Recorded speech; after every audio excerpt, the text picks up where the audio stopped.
महायुतीच्या नेत्यांची देखील आज दिल्लीमध्ये बैठक आयोजित करण्यात आलेली आहे। मुख्यमंत्र्यांसह दोन्ही उपमुख्यमंत्री हे दिल्लीमध्ये जाण्याची शक्यता वर्तवली जाते।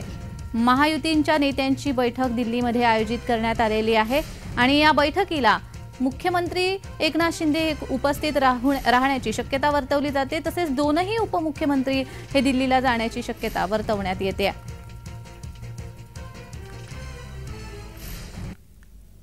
तर या संदर्भात अधिक माहिती देत आहेत आमचे प्रतिनिधी शुभम उमाळे। शुभम, महायुतीच्या नेत्यांची देखील दिल्लीमध्ये बैठक आयोजित करण्यात आली। या बैठकीमागचं कारण आणि मुख्यमंत्री दोन्ही उपमुख्यमंत्री तिथे जाणार आहेत का?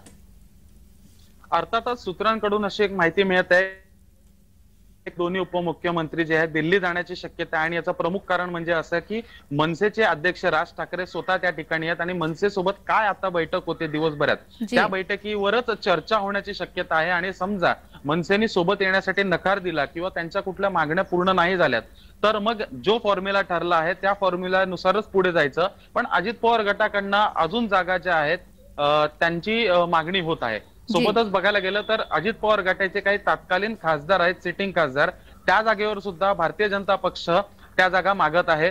जसं की रायगड जिल्ह्याची आहे आणि अजून 3 जिल्ह्यांच्या जागा आहेत, त्या ठिकाणी मागणी होत आहे। सोबतच आज जी बैठक असेल ही कुठेतरी अंतिम असणार आणि लवकरच उमेदवारांची यादी जी आहे समोर येणार असं बोलण्यास हरकत नाही आहे जान्हवी। जी शुभम, मात्र आज मनसे नेते जे आहेत राज ठाकरे हे दिल्लीमध्ये आहेत आणि त्यासाठी कदाचित ही बैठक आयोजित करण्यात आली असेल। मात्र एकंदर सगळं वातावरण पाहता किंवा एकंदर घडणाऱ्या घटना पाहता आणि जसं मुख्यमंत्री एकनाथ शिंदे यांनी वक्तव्य केलेलं आहे की लवकरच या बाबतीत निर्णय समोर येईल, त्या बाबतीत मनसे आता महायुतीमध्ये येण्याची शक्यता ही जास्त दाट झालेली आहे। अधिकची माहिती।